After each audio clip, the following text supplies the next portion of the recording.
The car rocked slightly as Ethan guided the family along the winding road that led to their new home. The surrounding countryside looked peaceful, and the orange sky of the late afternoon painted an almost idyllic scene.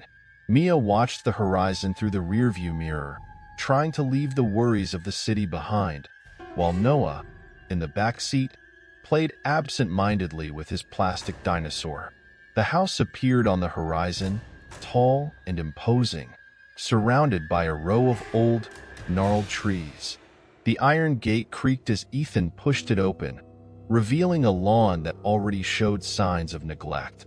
The facade of the house was old, but still had traces of an elegance that time had not erased. However, something caught Mia's attention from the first moment. There were no windows. She frowned uncomfortably. "Ethan, are you sure this is normal? A house with no windows?" Ethan smiled, trying to ease the tension. "It's an old architectural style. Nothing to worry about. Besides, think of how much we'll save on curtains." Mia laughed, but the discomfort remained. Entering the house was like entering a place forgotten by time. The interior was cold, the bare walls seemed to squeeze the space, and the lack of natural light made the environment gloomy, even during the day. While Mia unpacked some boxes in the living room, Noah ran through the hallways exploring the new home. "This house is big," he shouted, his voice echoing off the empty walls. Ethan smiled, but Mia continued to feel an invisible weight in the air. What they didn't know was that the house was already watching them, with no windows to reveal what was lurking outside. The following days were spent adapting for the family. Ethan began to familiarize himself with the silence of the countryside, enjoying the isolation he had sought so much. Mia, on the other hand, struggled to get used to the constant feeling that the house was holding her, as if something invisible was hovering over her. But it was Noah who seemed most at ease, exploring every nook and cranny with tireless energy. At first, the nights were quiet, but soon Mia began to hear Noah mumbling in the next room. When she opened the door one night, she found him sitting on the bed, staring at the opposite wall, talking in low voices. "Who are you talking to, Noah?" she asked, trying not to sound worried. "My friend outside," he replied, as if it were the most natural thing in the world. Mia swallowed hard. "What friend, dear?" He smiled, but his eyes seemed distant. "He's outside every night. He said he lives here." Mia didn't want to alarm Ethan, thinking it was just a phase. Noah was an imaginative child, and the new house might be stimulating his imagination. However, as the days passed, his behavior became increasingly strange. Noah began to spend more time alone, talking to his friend whenever he was in the room. Ethan, though worried, tried to reassure Mia. "It's just an imaginary friend. Lots of kids have them. It's normal." But Mia couldn't shake the feeling that there was something more. Noah's descriptions of the friend were too detailed to be the result of a child's imagination. He knew things that neither Mia nor Ethan had mentioned, things that didn't make sense, and that made her increasingly uneasy. One night, after putting Noah to bed, Mia looked through the half-open door and noticed something that made her stop. The curtains in the bedroom were rustling softly, even with the window closed, and the room seemed colder than usual. Noah was fast asleep, but he was mumbling something under his breath, as if he were still talking to his friend. Mia's discomfort grew stronger each day, but she tried to ignore it, convincing herself that it was just the imagination of a worried mother. The next morning, when Mia went out to collect firewood, she noticed something disturbing. Next to the house, in the mud that surrounded the lawn, were fresh footprints. The marks were small, like those of children's feet, but what made her even more disconcerted was the direction of the footprints. They were coming from outside and stopping abruptly at the wall of the house, just below Noah's room. Trying not to panic, Mia ran back inside and called out to Ethan, "You have to see this." When he arrived at the scene, The footprints were still there. Ethan frowned, but he didn't seem as alarmed as Mia. Noah probably left in the middle of the night and came back in through the back door. Kids do that sometimes. Mia shook her head. But he was asleep. And those footprints, they just end up on the wall. Ethan looked again, clearly trying to find a logical explanation. It could just be a reflection of the light, Mia. The mud must have spread in a strange way. But inside, something was bothering him too. Over the next few days, he too began to feel the silent, almost oppressive presence that Mia had described earlier, as if the house was waiting for something, or someone. And the footprints? They never appeared again, but the fear remained. Disturbed by what she had seen, Mia decided she could no longer ignore the growing unease. Taking advantage of a morning when Noah was at school and Ethan was busy, she decided to investigate the history of the house. There was something wrong with this place, and she had to find out what it was. Mia drove to the nearby small town and visited the local library. It wasn't hard to find information, but what she discovered made her even more uneasy. The house had a dark reputation. Previous residents had disappeared without a trace, and neighbors avoided talking about the place. In one of the few records, she found accounts of people who had lived there describing strange behavior before they disappeared. They spoke of feeling watched, hearing voices, and having nightmares about faceless figures lurking outside. As Mia read, her feeling of claustrophobia grew. She wasn't just paranoid. Something was really wrong with the house. When she returned home, the silence seemed even heavier.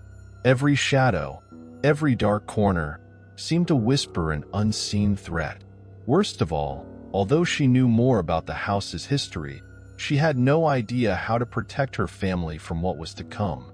The storm began late that afternoon, bringing with it a dense darkness that seemed to suffocate the house. The wind howled through the trees, beating against the walls as if trying to tear them down. Inside, the tension between Ethan and Mia was palpable. Ever since Mia had told him what she had learned about the house, Ethan had tried to remain calm, but doubt and fear had taken hold. That night, the noise began suddenly. A heavy sound, like repeated knocks against the outside walls. Ethan, who was in the living room, froze at the sound. Mia, upstairs, was putting Noah to bed when the house seemed to vibrate slightly. Noah, half asleep, murmured something that made her shiver. "They're coming." Mia ran into the hallway and found Ethan standing at the foot of the stairs, his eyes wide. "Did you hear that?" she asked, already knowing the answer. Suddenly, the knocking intensified. They were loud and continuous, as if something was trying to force its way in. Mia and Ethan ran to Noah's room, but when they got there, they found the bed empty. Mia's heart raced. "Noah?" Panic took over as they searched the house. They found him near the front door, his hands shaking on the lock. He was trying to open the door. "Noah, what are you doing?" Ethan shouted, pulling the boy away from the entrance. Noah looked at his father, his eyes distant, almost listless. "They're waiting for me. They want to play." Mia grabbed Noah in desperation. Ethan slammed the door shut, while the banging outside grew louder, as if something was about to break in. The sound of low, whispering voices could be heard on the wind, and for a brief moment, Ethan thought he saw shadows moving outside, among the trees, but there were no windows to confirm what he sensed. They dragged Noah back into the bedroom, locking the door behind them. Mia's heart was pounding wildly, and she knew that whatever surrounded the house wasn't just a physical manifestation. The feeling that the house was imprisoning them had become real. They weren't just surrounded. They were at the mercy of something much more sinister. Silence fell over the house after the knocking suddenly stopped, leaving an unbearable tension in the air. Mia, Ethan, and Noah were locked in the bedroom, but whatever was outside no longer seemed to be knocking on the door. The sound had changed, morphing into something much worse, a low whispering that seemed to come from within the walls. Mia huddled on the bed with Noah, while Ethan stood, his eyes fixed on the door, as if expecting something to burst in at any moment. The whispering echoed through the house, passing through every corner and resonating eerily. The words were almost impossible to make out, but Mia was sure they were calling for Noah.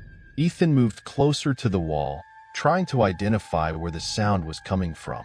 "It has to be the wind, Mia," he said, though his voice was filled with uncertainty. But Mia knew it wasn't just the wind. The whisper seemed to want to get in. And then Noah began to murmur again, his voice weak, as if he were being pulled into a trance. "He's here. He wants to get in," he said, without emotion. Mia hugged him tighter, as her son's voice mingled with the hum of the house. Ethan pulled away, looking at Mia with despair in his eyes. "What are we going to do?" Mia's response was interrupted by a new sound. Something was scraping the floor of the hallway, slowly approaching the room. Mia and Ethan looked at each other, terror seizing their bodies. Something was there, and this time, it wasn't just waiting outside.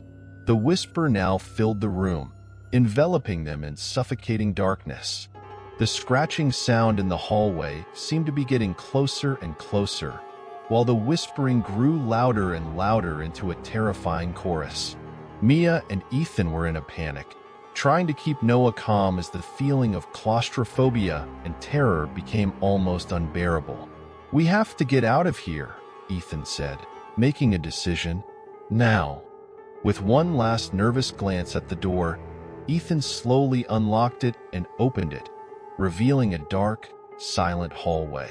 The scratching sound had stopped, but the menacing presence still lingered in the air. Mia scooped Noah up in her arms, and the three of them hurriedly headed for the stairs.